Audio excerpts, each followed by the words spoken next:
کا یہ حق تھا کہ وہ بنیامین کا راشن ان کو نہ دیں، لیکن انہوں نے آ کے عذر پیش کیا کہ بھئی وہ جو ہمارا بھائی ہے وہ چونکہ باپ کو بہت زیادہ محبوب ہے اور باپ اس کو ہمارے ساتھ بھیج نہیں سکتا، اور بوڑھا باپ ہے، اس کی خدمت کے لیے بھی کوئی نہیں ہے، تو اس طرح کی باتیں بنائیں انہوں نے، تو تاکہ یوسف علیہ السلام کو یقین آ جائے اور وہ بنیامین کا راشن بھی دے دیں۔ تو یوسف علیہ السلام نے اس دفعہ تو بنیامین کا راشن دے دیا، لیکن یوسف علیہ السلام نے یہ ان کو حکم دیا کہ اگلی دفعہ تم میرے پاس آؤ گے تو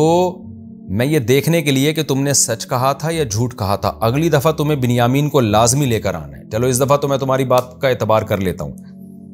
لیکن اگلی دفعہ بھی اگر تم لے کے نہیں آئے، اس کا مطلب تم جھوٹ بول رہے تھے، تو اس جھوٹ کی سزا یہ ملے گی کہ ابھی تو میں نے اضافی راشن دے دیا، اگر تمہارا جھوٹ پکڑا گیا اور تم بھائی کو نہیں لے کر آئے تو تمہارا راشن بھی تمہیں نہیں ملے گا، یعنی اگلے سال یا اگلی دفعہ جب تم آؤ گے تو کچھ بھی نہیں ملے گا، ظاہر ہے پھر تو قحط سے بھوک سے ہلاک ہی ہوں گے اور کیا ہوگا۔ تو یوسف علیہ السلام اس تدبیر سے اپنے بھائی کو بلانا چاہتے تھے۔ یہاں چند اشکالات ہو سکتے ہیں کہ یوسف علیہ السلام نے اپنے ابا کو کیوں نہیں بلوایا، سیدھا سیدھا بتا کیوں نہیں دیا کہ بھائی میں تمہارا بھائی یوسف ہوں، تاکہ ابا جس ٹینشن میں ہیں اس ٹینشن سے تو نکلے نا وہ۔ یعنی ایک سوال تو یہ پیدا ہوتا ہے کہ ابا جس ٹینشن میں تھے ان کو تو اس ٹینشن سے نکالنا فرض ہے۔ جب کوئی گمشدہ بیٹا ملتا ہے تو فوراً جا کے خبر دیتا ہے کہ ابا کو بتا دو بھائی میں آپ کا بیٹا یوسف ہوں، اور ابا کو فوراً لے آؤ تاکہ جدائی کا جو غم ہے وہ تو ختم ہو۔ یہاں ایک سوال تو یہ ہوتا ہے۔ دوسرا یہ ہوتا ہے کہ بنیامین کو بھی بلوا دیا، اور پھر آگے آ رہا ہے ان آیتوں میں کہ ان کو بھی اپنے پاس رکھ لیا، اس سے ابا کا ڈبل غم ہو گیا۔ تو یہ تو صورتاً تو یہ سب چیزیں حرام اور ناجائز ہیں، لیکن یہاں تمام علماء اس پر متفق ہیں کہ یوسف علیہ السلام یہ سب اللہ کے حکم سے کر رہے تھے۔ اللہ چاہتے تھے کہ یعقوب علیہ السلام کو اور زیادہ آزمائیں، یعنی بیٹے کی آزمائش تو ختم ہو گئی ہے، یوسف کی آزمائش تو ختم، اب ان کو تو اللہ نے نواز دیا ہے، لیکن ابا کو جو کامیاب کرنے سے پہلے اور مصر میں لانے سے پہلے اور شاہی پروٹوکول سے پہلے اور بیٹے سے ملانے سے پہلے ان کے صبر کا اور زیادہ امتحان لیا جائے، اور اس امتحان لینے کا طریقہ یہی تھا کہ یوسف علیہ السلام ابھی شو نہ کریں کہ میں تمہارا بھائی ہوں، بلکہ اور بڑی آزمائش میں ڈال دیں کہ بہانے سے اپنے دوسرے بھائی کو بلا کے اس کو بھی اپنے پاس رکھ لیں، اور ابا کہیں کہ دیکھو ایک غم سے میں ابھی نکلا نہیں تھا، دعائیں مانگ رہا تھا اللہ مجھے یوسف سے ملا دے، اللہ نے میرا دوسرا بیٹا بھی رکھ لیا، تو اس سے یعقوب کی آزمائش ہوگی کہ اس موقع پر بھی وہ صبر کریں گے اور ناشکری کا جملہ زبان سے نہیں نکالیں گے۔ تو یہ اللہ کی طرف سے یوسف علیہ السلام کو یہ سب کچھ بتایا گیا تھا تاکہ آزمائش ہو یعقوب علیہ السلام کی اور بھی زیادہ، اور ہمارے لیے پھر اس صورت میں ہمیں اسباق ملے۔ وَلَمَّا جَهَّزَهُمْ بِجَهَازِهِمْ، جب یوسف علیہ السلام نے ان کو تیار کیا ان کے سامان کے ساتھ، قَالَ أَتُونِي بِأَخٍ لَكُم مِّنْ أَبِيكُمْ، تو فرمایا کہ اس دفعہ تو تم نہیں لے کر آئے، لیکن اب جو تمہارے باپ شریک بھائی ہے نا بنیامین، اب کی دفعہ اس کو بھی لے کر آنا ہے۔ أَلَا تَرَوْنَ أَنِّي أُوفِي الْكَيْلَ، اور تم جو یہ باتیں کر رہے ہو کہ ابا کو ڈر ہے کہ بچہ گم نہ ہو جائے اور کوئی کچھ نقصان نہ ہو جائے، تو میرے جیسا کریم بادشاہ، ہاں کوئی ظالم بادشاہ ہوتا ہے وہ بچوں کو رکھ لیتا ہے، ظالم لوگ ہوتے ہیں ان کو کوئی بچہ یا لڑکا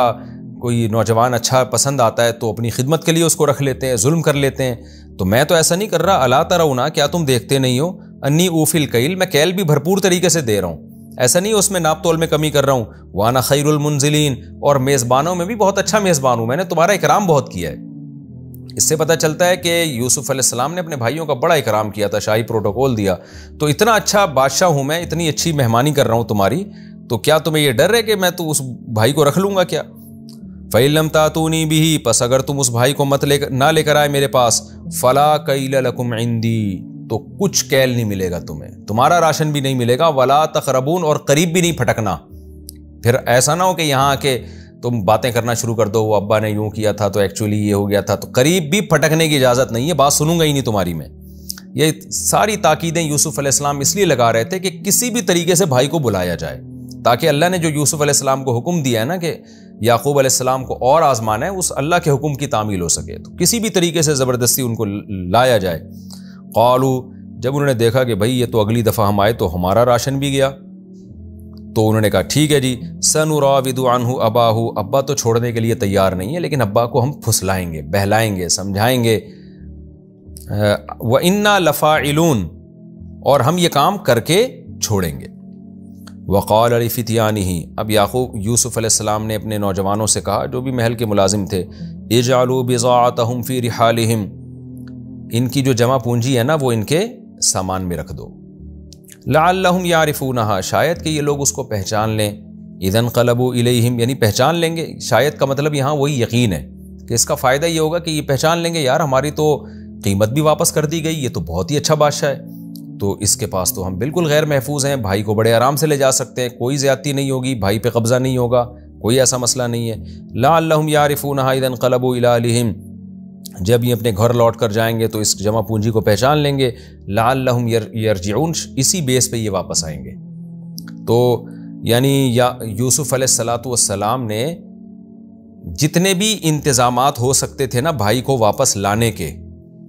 بنیامین کو اپنے محل میں بلانے کے، وہ ساری تدبیریں اختیار کر لیں. دھمکیاں بھی دے دیں اور احسانات بھی کر دیے کہ احسانات کیے، بہترین اکرام اور جمع پونجی واپس کر دی، تو یہ احسانات ہو گئے، اور دھمکی بھی لگا دی کہ بھئی اگر احسان کی وجہ سے نہیں لاتے تو ڈر کے واپس لے آئیں کہ تمہیں کوئی راشن واشن نہیں ملے گا. فلما رجعوا الی ابیہم، جب یہ لوگ اپنے ابا کی طرف لوٹ کر گئے، قالوا یا ابانا، کہنے لگے اے ہمارے ابا، منع منا الکیل،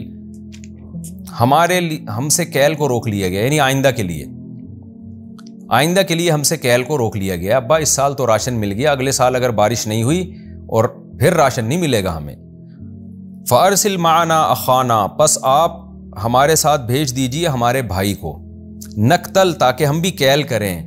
پیمانہ استعمال کریں، یعنی راشن لیں. وَإِنَّا لَهُ لَحَافِظُونَ، وہی بات کہی جو یوسف علیہ السلام کے بارے میں کی تھی، ہم اس کی حفاظت کر کے چھوڑیں گے. تو کہنے لگے ہم یقیناً اس کی حفاظت کریں گے، آپ کیوں ڈرتے ہیں ہم سے. قال، یعقوب علیہ السلام نے فرمایا، هل آمنکم علیہ، کیا میں اعتماد کروں تم پر،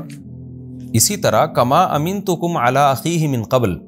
جیسے اس سے پہلے اس کے بھائی کے بارے میں میں نے تم پر اعتماد کیا تھا.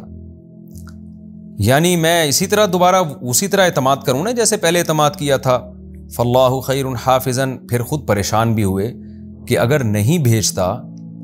تو پھر تو سرے سے کوئی کیل ہی نہیں ملے گا، کوئی ہمیں راشن ہی نہیں ملے گا، پھر تو ہم قحط سے ہلاک ہو جائیں گے. تو ایک بڑی آزمائش میں پڑ گئے یعقوب علیہ السلام کہ اب بھائی کو بھیجنے میں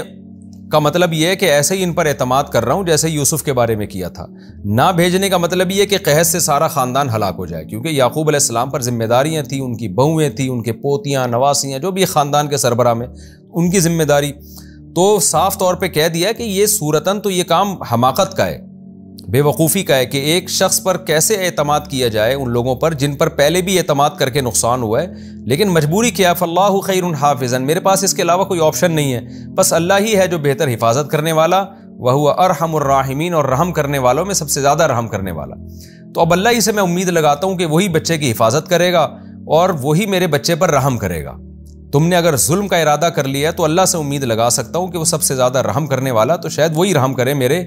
بچے پہ، میرے بیٹے کے اوپر.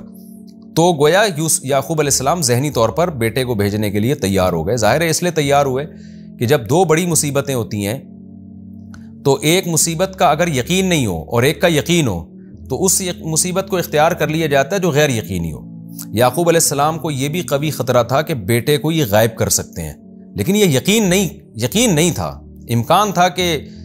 وہی حرکت کریں جو یوسف کے بارے میں تھی، لیکن اس کا بھی امکان تھا بھائی ان کو اتنا میری حالت دیکھ کر اب شاید ان کو ترس آ جائے. لیکن نہ بھیجنے میں یہ یقین تھا کہ قحط سے ہلاک ہو جائیں گے ہم لوگ،